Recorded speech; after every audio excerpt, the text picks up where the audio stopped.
So far we've only been providing two values to our slices, the start and stop values. But slices can also take a step value which defaults to 1. So let's see some examples before we discuss the syntax more formally. So what I'm going to do is delete the code other than the definition of parrot on line 3. And I'm going to type on line 5 print, parentheses, parrot, square bracket, 0:6:2 and close up the square bracket and parentheses. And we'll put a comment to the effect of the output being capital NRE.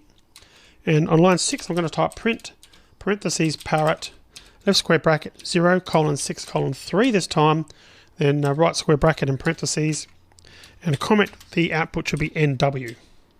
So the slice on line 5 is starting from index 0, which is the capital N, extracting all the characters up to but not including index 6, which is the I, in steps of 2. So the slice starts at index position 0, it extends up to but not including position 6, and we step through the sequence again in steps of 2. Line 6 is similar, but slices in steps of 3. So here we can see that the slice starts at index position 0 as before, it extends up to but not including position 6 again as before, but this time we're stepping through the sequence in steps of 3. So let's confirm that that works by running it. And you can see we get the output that we thought we should get, and you can see that we've got that output. Right, so another example of a slice with a step is as follows. So I'm going to start typing some code on line 8. I'll start by typing number equals, in double quotes, 9, 223, 372, 036, 854, 775, and 807, and we've got a closing double quote there. Now on line 9, if I type print, parentheses, number, then square brackets again, 1:4, then closing off the right bracket and right parentheses. Now if we run that, it doesn't appear to be very useful, but it does illustrate using a step in slices. So it starts at position 1, which is the first comma, and it's slicing every 4th character. The list extends all the way to the end of the string, and that's because we've omitted the stop value, and that gives us all the commas. So I said it didn't appear to be useful, however it can be. In order to show you how it's useful, I'm going to have to use some things that we'll be looking at later. I don't like doing this generally, and I won't be doing it often, but I think something like that slice will make more sense if you can see a practical application of it. So what I'm going to do is start by changing some of the separators. At the moment they're all commas, but it's possible we may have to process a string that contains a mix of separators. So what I'm going to do is use a mix of commas, semicolons, colons and spaces. These are all the things you might find used as separators when processing data. So we've got 9,223. Let's change the comma after the 223 to a semicolon. Then moving on, we've got to after 372, we'll replace that comma with a colon. The next one, after the 036, we'll put a space there instead. And we'll leave the next one, 854, we'll leave that as a comma. And the one down the end here, before the 807, we'll add a semicolon there as well. So if we run this program again now, we've changed those separators. You can see the output there. We've actually got comma, semicolon, colon, space, comma, semicolon. So why is that useful? Well, if that number string represents 7 values that appear in a data file, we can use the separator string to split out the 7 values. Now this is the bit that I don't want you to worry about. Think of it as a demonstration.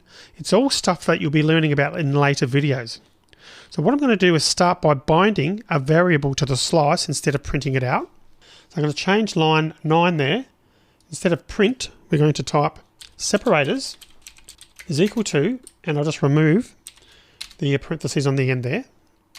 And then we're going to print separators. So we've now got a string containing all the separators that we used in numbers. Now it's not necessary to print it, but on line 10 I'm doing that anyway just to confirm that we've got the separators.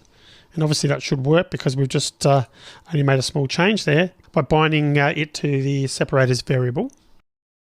Now we can use the separators to split out the individual values. This is the interesting part. So what I'm going to do is add that. I'm going to close down the run window, and on line 12 I'm going to type values is equal to, then we've got 2 double quotes, dot join, parentheses, char, if char not in separators, else, a space in double quotes, for char in number. Then we've got our right parentheses there to close it off. Then dot split left to right parentheses. Then on the next line, print parentheses. Then we've got our square bracket, int, left parentheses, val, space for val in values. We've got a closing right bracket and right parentheses. Now I don't expect that code on lines 12 and 13 to make sense. Again, I'm using it to demonstrate why extracting every third character from a string might be useful. As you work through the course, you'll learn what this code's doing and you'll be able to write code like that for yourself. Now if you're typing the code in as you watch, you may want to copy and paste those 2 lines from the transcript for this video. The source code is also available in the resources for this video if you want to do that. It's very important that you use the correct type of brackets. The second one you see me use was a square bracket, and obviously I'm using parentheses there, which some people also call brackets as well. So basically make sure you've typed it in exactly as you can see it here in order for it to work. Now if we run this program, and you can see the output is now showing us the 7 values that we've extracted from the string that we bound to the number variable on line 8. I think that's pretty impressive when you consider it's only a few lines of code there, and I'll just bring that back on the screen so you can see it. It's very hard to come up with real-world examples when all we've covered so far in the course are variables, ints and strings, but hopefully that demonstration has put the slice into a useful context. So make sure though you understand how that slice on line 9 is working, and then I'll see you in the next video, and in that video we're going to look at slicing backwards.